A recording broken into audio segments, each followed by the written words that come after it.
Welcome back to the deep dive. Today, we are clearing off the desk and tackling something massive. We are looking at the era that essentially built the scaffolding for the modern world. We're talking about AP European History Unit 1. Right. It's a completely foundational period. We are looking at the years 1450 to 1648. Yeah, and usually when people hear dates like that, their eyes just glaze over a bit. But if you actually look at the sources and the research we have here, it's insane. We go from knights and castles and a Europe that's kind of a backwater to a Europe that is mapping the globe, inventing modern science, and creating the nation state. It is a complete metamorphosis. I mean, if you were to drop a person from 1400 into 1650, they would hardly recognize the political or intellectual landscape. We're moving from a fractured feudal society where your loyalty is to your local lord and the church to a society defined by sovereign states, global empires, and really the very early stirrings of a capitalist economy. So let's set the stage for everyone listening. We have our start date, 1450. Why there? Why is that the starting gun? 1450 is a convenient marker for a few converging events. You have the end of the Hundred Years' War in 1453, which begins to stabilize France and England. You have the invention of the printing press hitting its stride in the 1450s. And, of course, the fall of Constantinople to the Ottomans happens in 1453. Which sounds like a massive loss for Europe, but it actually triggered something, right? Exactly. When Constantinople fell, it sent a flood of Greek scholars and ancient texts fleeing into Italy. They brought with them Plato, new understandings of Aristotle, and this really fueled the intellectual fire of the Renaissance. And then we end our timeline in 1648. The Peace of Westphalia. That is the end of the 30 Years' War. It's the moment where Europe effectively says, okay, we are done fighting wars purely over religion, and it establishes the concept of national sovereignty. It's the birth of the modern international order. So our mission today, as we dig into these sources, is to connect those dots. How do we get from the Renaissance artist, chipping away at marble in Florence, to the diplomat signing a treaty in Westphalia? Precisely. And to do that, we have to start where the light first really turned on, so to speak. We have to start in Italy with the Renaissance. Part 1. The Renaissance as a turning point. I think everyone listening has this mental image of the Renaissance, Michelangelo, Leonardo, guys in tights looking at old statues. But let's dig into the why. Why Italy? Why did it happen there and not in, say, London or Berlin? Geography and wealth. That is the short answer. In the 14th and 15th centuries, Italy wasn't a country. It was a collection of city-states. And because of their location, sticking right out into the Mediterranean, they were the middlemen of Europe. They were the shipping hub. Right. If you wanted silk or spices from the east, it came through Venice or Genoa. This created an incredible concentration of wealth. And unlike the landed nobility in the north, who got rich from farming, these were merchants. They had liquid cash. And they definitely wanted to show it off. Conspicuous consumption. But instead of just buying bigger castles, they bought culture. You have families like the Medici in Florence. They weren't kings, they were bankers. Right. But they effectively ruled the city behind the scenes. And they used art to legitimize their power. It's almost like a modern billionaire buying a sports team or a newspaper, but they bought Michelangelo. In a way, yes. This system of patronage is crucial. The Pope in Rome and the merchants in Florence were actively competing for prestige. They wanted the grandest cathedrals, the most realistic statues. This intense demand created the market for the Renaissance artist. But it wasn't just about pretty pictures, was it? There was a fundamental shift in how people thought. We call it humanism. Can we unpack that? Because humanism sounds nice, but what does it actually mean in a 1450 context? It is a massive vibe shift from the Middle Ages. In the medieval period, the dominant intellectual framework was scholasticism. It was very theological, very focused on logic and reconciling faith with reason, but often in a dry, abstract way. The focus was on the next life, heaven. Right. Keep your head down, pray, and just wait for the afterlife.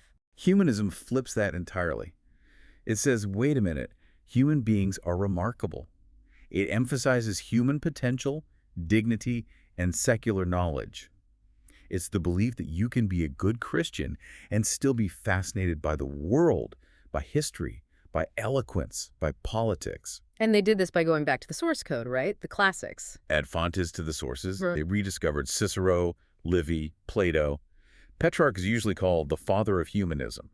He was literally digging through dusty monastery libraries, finding these lost Latin letters and realizing that these ancient Romans had a vibrancy and a way of expressing individual emotion that was totally missing in medieval texts. It's interesting because they weren't rejecting Christianity, but they were definitely challenging the church's monopoly on truth. Absolutely. Look at Lorenzo Valla. He's a classic example of the critical eye of humanism. He used philology, the study of language evolution, to analyze the donation of Constantine.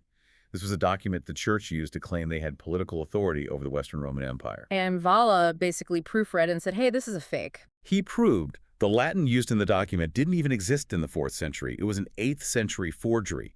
That is a bombshell.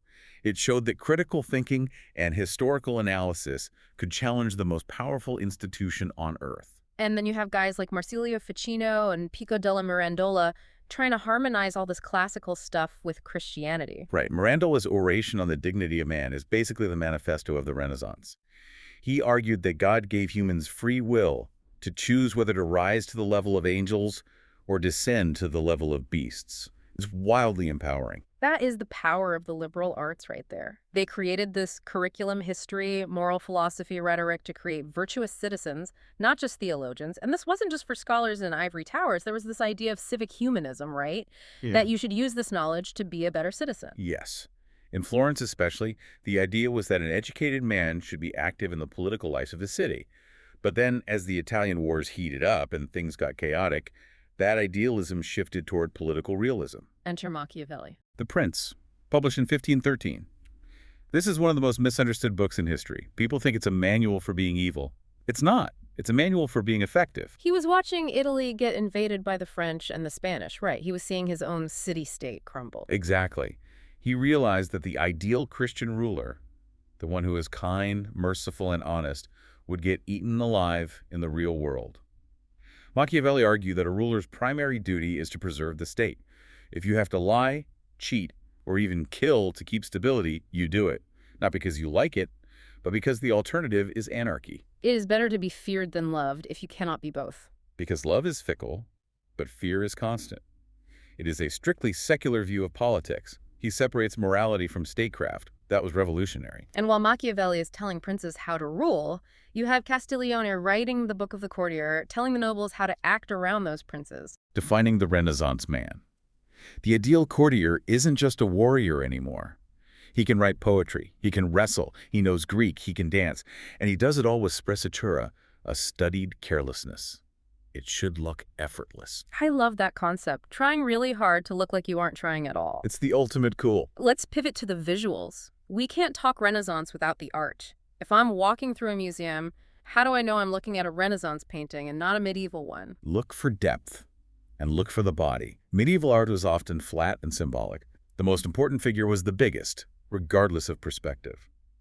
Renaissance art introduces linear perspective, a mathematical system to create the illusion of three-dimensional space on a flat surface. Like looking through a window. Exactly. Look at Raphael's School of Athens. You have this deep architectural hall, perfectly symmetrical, receding into the background, and the figures in it, Plato, Aristotle, they're anatomically correct. They have weight. That's naturalism. And Brunelleschi's Dome in Florence, reviving Roman architectural feats. And of course, Michelangelo's David. The ultimate expression of humanism. It's a religious subject, David, who killed Goliath, but it's a celebration of the human form. It's 17 feet of marble perfection. It says, man is created in the image of God, and that image is beautiful. Okay, so that's Italy. Sunny, marble, classical columns. But ideas travel, and eventually, the Renaissance crosses the Alps and hits the north, France, Germany, England, the Low Countries. But it changes flavor, doesn't it? It does. We call it the Northern Renaissance. The soil is different there. In Italy, the context was secular city-states. In the north, the context is still very religious, and the kings are much more powerful. So when humanism arrives, it morphs into Christian humanism. So instead of trying to revive the Roman Republic, they're trying to revive the early church. Precisely. They looked at the Catholic Church of their day, around 1500 or so, and saw corruption, immense wealth, and empty rituals. They thought, if we go back to the original text, the Bible, St. Augustine, St. Jerome, we can fix this. It was a reform movement. It was. The key figure here is Erasmus, the prince of the humanists. He wrote In Praise of Folly. Which is a satire, right? He's making fun of everyone. He skewers merchants, lovers, but he saves his sharpest barbs for the clergy. He mocks the superstitions, the sale of indulgences, the monks who don't even know Latin. But his goal wasn't to destroy the church. It was to cleanse it through education. He believed in the philosophy of Christ, that religion is about inner piety and morality, not just checking boxes on a ritual list. And then you have Thomas More in England. Who wrote Utopia? He imagines an ideal society where property is shared and reason rules. It's a heavy critique of the greed and violence of European society. Both Erasmus and More represent this northern desire to use reason to improve society and the church. And the art in the north is different, too. It's less Greek god and more peasant next door. It's very detail-oriented. The northern artists, like Jan van Eyck or Peter Bruegel the Elder, didn't have all those Roman ruins to look at. They focused on their surroundings. Bruegel is famous for painting peasant weddings, festivals, hunters in the snow. It feels grittier. It is human-centered naturalism. And it's often packed with religious symbols disguised as everyday objects. But the key difference is that focus on ordinary life. In Italy, you paint a Madonna or a general. In the Netherlands, you might paint a merchant counting his money or a maid pouring milk. Now, none of the spread of humanism, the critique of the church, none of it would have gone viral without the tech. We have to talk about the printing press. The most important technological advancement of the millennium? Johannes Gutenberg, Mainz, Germany, in the 1450s. It wasn't just that he invented printing. The Chinese had done that centuries earlier. It was the movable type, right? It was the combination of movable metal type and the screw press, plus the availability of paper. Before this, books were hand-copied on parchment, which is animal skin. A single Bible could cost as much as a manor house. And suddenly the price drops to the floor. By 1500, just 50 years later, there are over 1,000 printing presses in Europe. They have produced something like 10 million books. that is an absolute explosion of data. It is. And the impact is threefold. First, literacy skyrockets. You actually have a reason to learn to read now. Second, it boosts the vernacular. If you want to sell books, you don't just print in Latin, you print in German, English, French. This helps standardize those languages and builds national identity. And third, It breaks the monopoly on information. Before the press, the church could basically control what was read. After the press, you can't stop an idea. When Luther writes his 95 Theses later on, they are reprinted and spread across Germany in weeks. Erasmus became a celebrity author.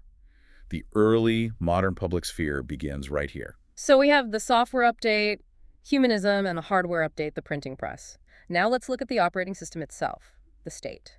Part 2, the rise of the modern state. This is the transition from feudalism to the centralized state. In the Middle Ages, a king was often just the first among equals. He had to beg his nobles for money and soldiers. And the nobles were sitting in their fortified castles saying, "Make me." Yeah, exactly. The new monarchs, roughly the late 15th to 17th centuries, decided they were done asking. They wanted absolute control. We were talking about figures like Ferdinand and Isabella in Spain, Henry VII, and later Henry VIII in England, and Francis I in France. What was their playbook? Like, how do you actually tame a wild nobility? You hit them where it hurts. Mm-hmm. Their military power and their wallets. First, taxation. New monarchs established regular national taxes. Ferdinand and Isabella nationalized sales taxes. This gave them a steady income, completely independent of the nobles. And with that money, they bought armies. Professional standing armies. If you have your own army paid by the state, you don't need to call up the feudal levies anymore. And crucially, these new armies had gunpowder. A medieval castle isn't much use against a cannon. They also lawyered up, right, building bureaucracies. Yes. They hired professionals, often middle-class lawyers or minor gentry, to run the government. In France, they were called the nobles of the robe. These guys owed their jobs to the king, so they were loyal to the king, unlike the old nobles of the sword who felt entitled to power just because of their bloodline. And the final tool in the toolbox, religion. You cannot have a state within a state. The church was a massive rival power, so the new monarchs moved to control it. In Spain, that was the Inquisition. The Spanish Inquisition was a tool of the state as much as the church. Ferdinand and Isabella used it to enforce Catholic orthodoxy, yes, but also to root out political enemies and unify Spain under one single identity. In France. The Concordat of Bologna in 1516. Francis I struck a deal with the Pope. The Pope gets the money, the first year's income of bishops, but the king gets to appoint the bishops. That effectively made the French church an arm of the French monarchy. And England. Well, Henry VIII just bought the whole company. The ultimate hostile takeover. The act of supremacy. He didn't just control the appointments. He made himself the supreme head of the Church of England. Now, there's one big giant mess in the middle of the map that didn't get this memo. The Holy Roman Empire. The exception that proves the rule. The Holy Roman Empire was a patchwork of hundreds of semi-independent principalities, German, Austrian, Bohemian. The emperor, who was usually a Habsburg, tried to centralize, but the local princes fought back hard to keep their liberties. And the Reformation made that worse, right? Because now they had a religious excuse to rebel. It shattered any hope of unity. The Peace of Augsburg in 1555 is the key moment there. It established the principle, cuius regio, is religio, whose realm, his religion. The local prince got to decide if his territory was Catholic or Lutheran. So instead of one big German nation, you have hundreds of little statelets. Which is why Germany doesn't unify until the 19th century. But for the rest of Europe, the trend is towards sovereignty. And that culminates in 1648. The Peace of Westphalia. It ends the 30 Years' War, which was a devastating conflict that tore Central Europe apart. But the treaty establishes a new paradigm. The state is sovereign over its own territory. No outside power, not the Pope, not the Emperor, can intervene in its internal affairs. That is the formal birth of the modern international system. Okay, so Europe is tightening up. Kings are getting powerful. But they aren't just looking inward. They're looking outward. Part 3, the age of exploration and global transformation. This is the moment Europe goes global, and we have to ask why. What drove them to get on those leaky wooden boats and sail into the unknown? The classic answer, God, gold, and glory. It's a cliche because it's true. Gold. They wanted wealth. Specifically, they wanted to break the Ottoman monopoly. The Ottoman Empire controlled the land routes to Asia. If you wanted pepper, silk, or nutmeg, you paid the Ottoman markup. The Europeans wanted a direct line to the source. And it wasn't just about consumer goods, it was about the broader economic system, right? Mercantilism. Mercantilism is key to understanding this. The belief that there is a finite amount of wealth in the world, usually measured in gold and silver bullion. For my nation to get richer, yours has to get poorer. So nations wanted to acquire colonies to extract resources and pile up gold in their vaults. Then God and glory. The missionary impulse spreading Christianity, especially to counter the spread of Islam. And glory that Renaissance individualism applied to exploration. The desire to be the hero who found the new world. To have your name in the history books. But wanting to go and actually going are two different things. They needed the tech. How do they suddenly cross oceans? The technological revolution in sailing. You have the Caravel, a Portuguese ship design, was small, agile, and used the lateen sail. It's a triangular sail that allows you to tack against the wind. Before that, if the wind was wrong, you just sat there. They also adopted the sternpost rudder from China, right, to actually steer the thing. Yes, and they needed to know where they were. The magnetic compass comes from China. The astrolabe and quadrant allow you to calculate latitude by looking at the stars. And Portolan charts highly detailed maps based on compass bearings. Finally, you mount gunpowder cannons on those ships, and you have a floating fortress. So who jumps first? Portugal. They are the pioneers. Under Prince Henry the Navigator, they push down the coast of Africa. Their goal is India. Vasco da Gama finally gets there in 1498. And their model of empire is unique. It's a trading post empire. Right. Portugal didn't have the population or the resources to conquer all of India, so they conquered the ports, Goa, Malacca, Hormuz. They fortified these hubs and forced local trade ships to buy passes, called cartazes, to sail safely. It was essentially a protection racket on the high seas. Then you have Spain. Columbus sails in 1492, bumps into the Americas, and Spain takes a very different approach. Spain creates a conquest empire. They aren't just setting up shop on the coast, they're moving inland. They encounter massive, complex empires. In the Aztecs in Mexico, the Incas in Peru, and through a combination of superior military tech, alliances with subjugated indigenous groups, and pure ruthlessness, they conquer them. And they hit the absolute jackpot. Silver. Potosi in modern-day Bolivia. It was literally a mountain of silver. This massive wealth flooded into Spain and made them the undisputed superpower of the 16th century. But this competition between Spain and Portugal got so heated the Pope actually had to step in. The Treaty of Tordesillas, 1494. The Pope literally draws a line down the map of the Atlantic. Spain gets everything to the west, which is most of the Americas, and Portugal gets everything to the east, securing their route around Africa, plus Brazil. Which is why they speak Portuguese in Brazil today. Exactly. Later on, the northern powers, the Dutch, the French, the English, they ignore this line entirely and join the fray. The Dutch and French focus heavily on trade, while the English eventually prioritize settler colonies in North America. We have to talk about the impact of this contact. The Columbian Exchange. This isn't just trade, it's a biological mixer. It is the most significant biological event since the extinction of the dinosaurs. You are mixing ecosystems that had been totally separate for millions of years, from the Americas to Europe. You get high-calorie crops, potatoes, maize, tomatoes. This revolutionized the European diet. The potato is hardy, it's calorie-dense. It allowed Europe's population to bounce back and explode. Some historians debate syphilis coming back to Europe too, right? Yes, that's still debated, but it swept through Europe shortly after Columbus returned. But the flow from Europe to the Americas was even more transformative. Wheat, cattle, horses, pigs. And disease. That is the incredibly dark side. Smallpox, measles, influenza. The indigenous populations of the Americas had zero immunity to these Eurasian pathogens. It was catastrophic. We call it the Great Dying. In some areas, up to 90% of the population died within a century. That statistic is just horrifying. It basically emptied the continents, which made the European conquest possible. It did.